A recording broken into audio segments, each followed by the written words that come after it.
Hi friends, welcome back in my channel learn with Anshita. हमारे previous sessions में हमने case history के बारे में डिटेल डिस्कशन किया कि केस हिस्ट्री क्या होती है, इसकी इंपॉर्टेंस क्या क्या है, क्या क्या प्रिकॉशंस रखने चाहिए जब आप केस हिस्ट्री ले रहे हो, और केस हिस्ट्री के अंतर्गत क्या क्या एलिमेंट्स आते हैं, उसमें क्या क्या इंपॉर्टेंट फैक्टर्स होते हैं। आज हम डिस्कस करेंगे about the case history pro forma, कि केस हिस्ट्री का परफॉर्मा कैसा होना चाहिए। आपको मैं एक चीज बताना चाहती हूँ कि जब भी हम किसी पेशेंट पे, किसी रोगी पे या किसी बच्चे पे काम करने जाते हैं तो सबसे पहले हम उसकी क्या केस हिस्ट्री ही लेते हैं। तो कोई भी संस्था हो, चाहे वो निजी हो, चाहे वो प्राइवेट हो, चाहे सरकारी हो, चाहे गैर सरकारी हो, जितनी भी संस्थाएं हैं, इन सभी के पास अपने केस हिस्ट्री के परफॉर्मा होते हैं। लेकिन जरूरी नहीं है कि सबके केस हिस्ट्री के परफॉर्मा एक जैसे हों। सबके केस हिस्ट्री के परफॉर्मा अपने विशेष, अपने अलग अलग होते हैं।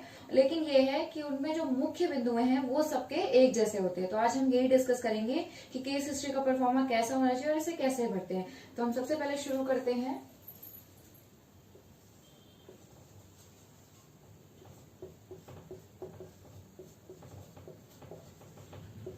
तो जैसा कि मैंने आपको पहले भी बताया था कि केस हिस्ट्री में सबसे पहले हम क्या लेते हैं, demographic details and personal details, जिसमें व्यक्ति विशेष से संबंधित सारी जानकारियां दी जाती हैं। जैसे कि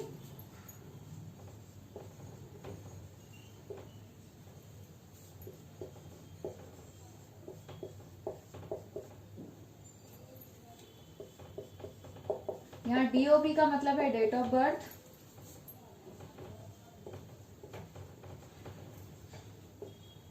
एड्रेस, फोन नंबर। इसके बाद हम यहाँ पर लिखते हैं कंप्लेन, यानी कि पेरेंट्स को या फिर अभिभावक को या फिर उस रोगी को, अगर वो एडल्ट है तो उसे क्या लगता है कि उसे कौन सी समस्या है।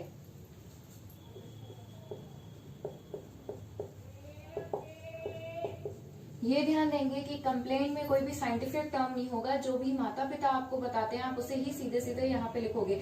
जब आप पूरी केस हिस्ट्री ले लेते हो उसके बाद एंड में जब पॉइंट आता है प्रोविजनल डायग्नोसिस, वहां पे आप अपने टर्म्स लिखेंगे। कंप्लेंट के बाद और भी चीजें लिख सकते हैं।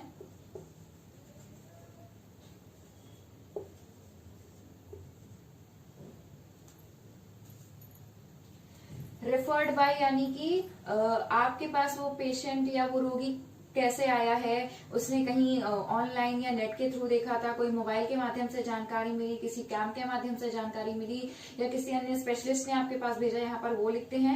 उसके बाद जैसा कि मैंने पहले भी बताया था कि अगर रोगी की कोई पूर्व जांच हुई है, कोई ट्रीटमेंट हुआ है, कोई थेरेपी करवाई है, वो सारी चीजें आप यहाँ पर लिखेंगे in earlier investigation and earlier treatment.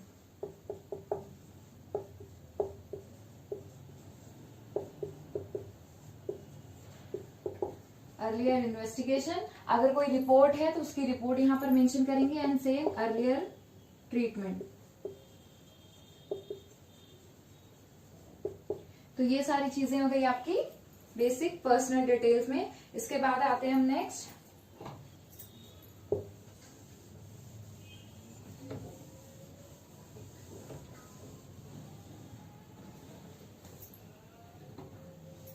Family history.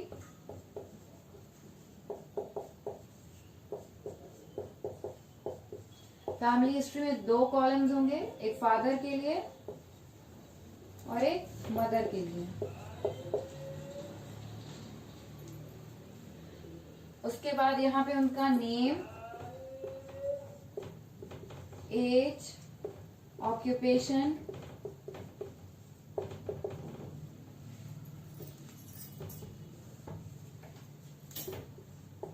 Education, occupation,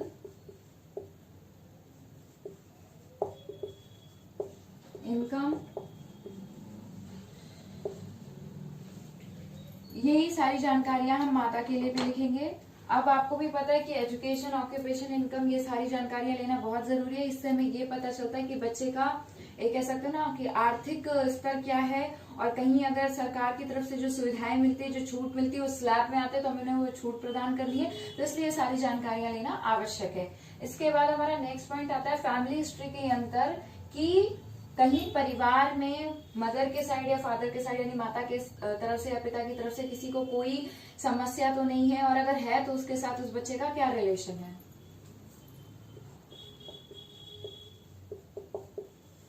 family history of illness, disability जो भी है, एंड रिलेशन विद द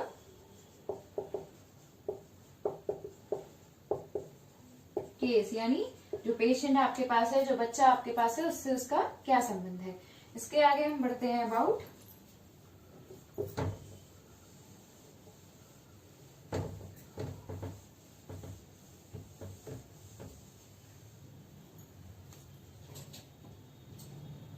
इसके आगे आता है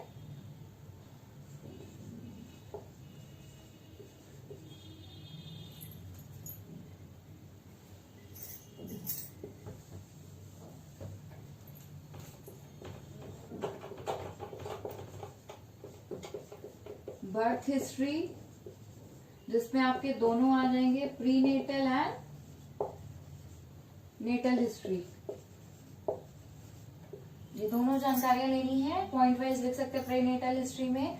जैसे कि आप सारे पॉइंट्स पूछ सकते हो कि मदर की एज क्या थी जब उसने बेबी कंसीव किया था, उसका न्यूट्रिशन कैसा था, उसने सही से भोजन किया कि नहीं, कोई फिजिकल डैमेज या फिजिकल ट्रॉमा तो नहीं मौजूद था, मानसिक तनाव, चिंता इत्यादि तो नहीं थी,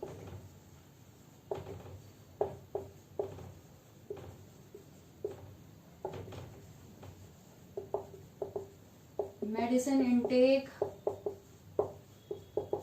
without prescription,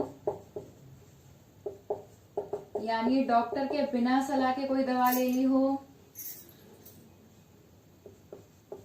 history of illness और इन्फेक्शन, यानी कोई बीमारी रही हो, किसी प्रकार का कोई संक्रमण रहा हो, कोई और समस्या रही हो, हार्मोनल इम्बैलेंस,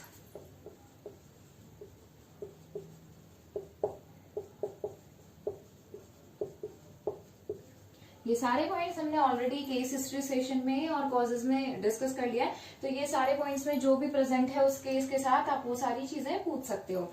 नेक्स्ट हमारा जब आता है नेटल हिस्ट्री, तो उसमें भी आप जन्म के तुरंत बाद से लेके 2-3 दिन तक का समय की सारी चीजें पूछ सकते हो कि जैसे टाइम ऑफ डिलीवरी कहाँ था, प्लेस ऑफ डिलीवरी था क्या, कहाँ पर करवाया, घर पे, अस्पताल में, नॉर्मल डिलीवरी हुई है कि सिजेरियन हुई है या किसी औजार या इंस्ट्रूमेंट के माध्यम से हुई है, वो सारे पॉइंट्स इसमें आ जाएंगे।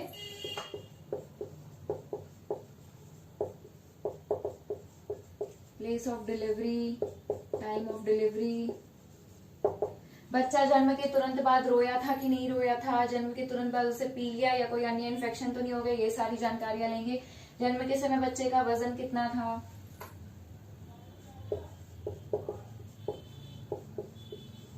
नॉर्मल है कि डिलेड है,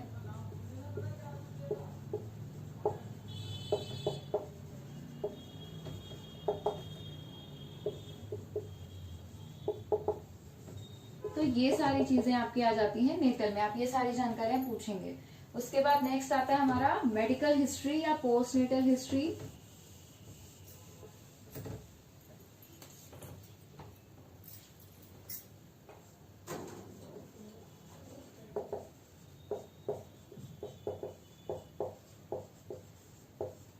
बेसिकली मेडिकल हिस्ट्री में जन्म के बाद से लेकर जब तक वो आपके पास आया तब तक उसकी जितनी भी चिकित्सीय, अगर कोई दवाई ली है, कोई सर्जरी की है, कोई बीमारी रही है, वो सारी चीजें आप लिखोगे। कोई इंसिडेंस हुआ है उसके साथ तो इसमें सारी आ जाएंगी, जैसे कि head injury,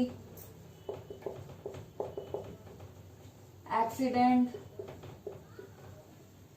physical trauma,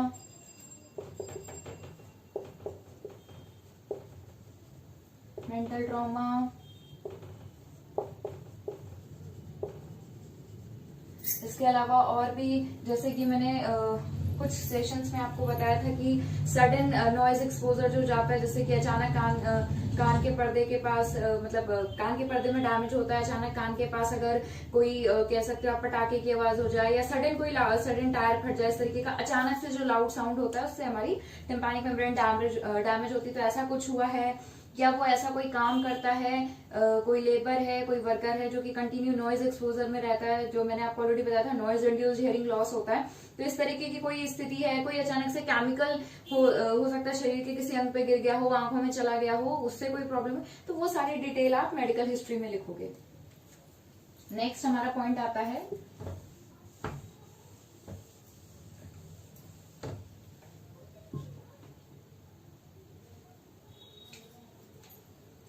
developmental history.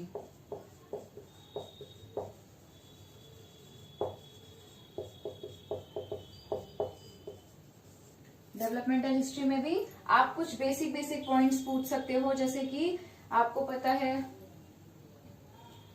बच्चे ने स्माइल,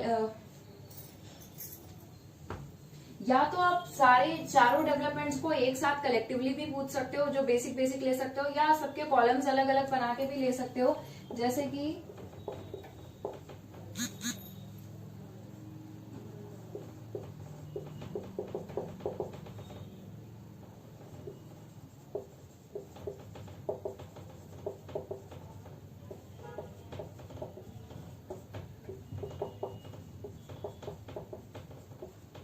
ये चारों डेवलपमेंट से मैं ऑलरेडी आपको ये बता चुकी हूँ। तो जैसे बेसिक मोटर डेवलपमेंट आप ले सकते हो कि हेड कंट्रोल,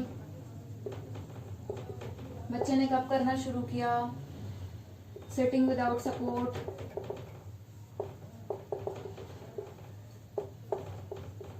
ये सारी आप चीजें उसमें पूछोगे। उसी तरीके से कॉग्निटिव में आप बहुत सारी चीजें ले सकते हो कि चीजों को सीक्वेंस में लगाना, चीजों को ढूंढना, इस तरीके की चीजें उसने कब शुरू की।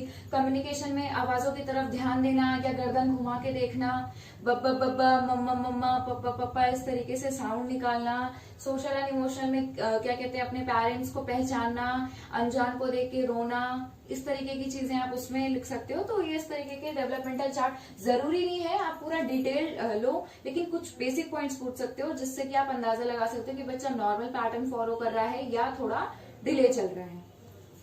और डेवलपमेंटल हिस्ट्री के बाद आता है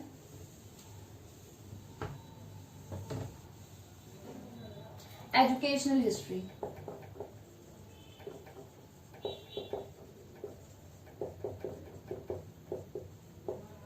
ये उनके लिए होगी जो ज्यादातर स्कूल जाते हैं, तो उनका क्लास में परफॉर्मेंस कैसा है, कैसा ग्रेड आता है, फेलियर, कभी फेल तो नहीं हुए हैं,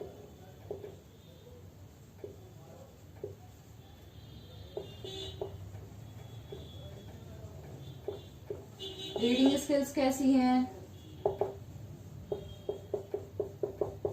राइटिंग स्किल्स कैसी हैं, मैथमेटिक्स कैसी है।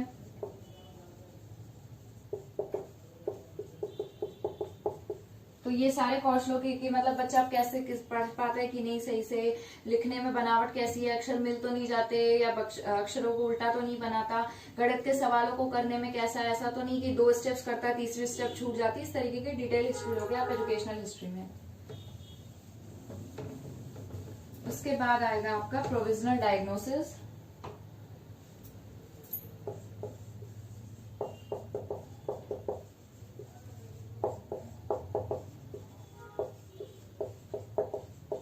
जिसमें आप बताओगे कि संभवतः पेशेंट जो आपके पास आया उसको ये समस्या हो सकती है, चाहे वो सुनने की हो चाहे वो बोलने की हो।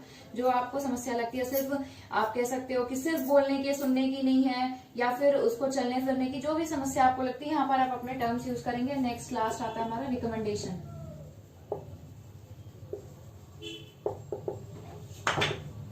रिकमेंडेशंस में आप फुलफिल करोगे कि क्या क्या जांच करवानी जरूरी है, सुनने की जांच, बोलने की जांच, मानसिक जांच, ये सारी जांचें इसमें आएंगी। अब केस हिस्ट्री के टाइम कुछ चीजें मैं आपको और बताना चाहूंगी। अगर आपके पास एडल्ट पेशेंट आया 18+ आया है तो उसमें आपको बर्थ हिस्ट्री लेने की जरूरत नहीं है, डेवलपमेंटल हिस्ट्री लेने की जरूरत नहीं है। कोई इंटेलेक्चुअल डिसेबिलिटी का बच्चा तो 18 तक हम उसका ये सारी हिस्ट्रीज लिखते हैं, क्योंकि इंटेलेक्चुअल डिसेबिलिटी की डेफिनेशन में भी आता है कि 18 वर्ष तक ये हो सकता है, कभी भी हो सकता है, तो उनका हम ये लेते हैं। उसके साथ ही साथ अगर कोई छोटा बच्चा है तो रिकमेंडेशंस में आप उसकी सारी जांच लिखोगे, यानी साइकोलॉजिकल इवैल्यूएशन यानी मानसिक जांच, स्पीच एंड लैंग्वेज इवैल्यूएशन यानी बोलने की जांच, हियरिंग इवैल्यूएशन सुनने की जांच, फिजिकल इवैल्यूएशन चलने फिरने मूवमेंट इत्यादि की जांच, ये सारी चीजें, साथ ही साथ एजुकेशनल गाइडेंस भी दोगे।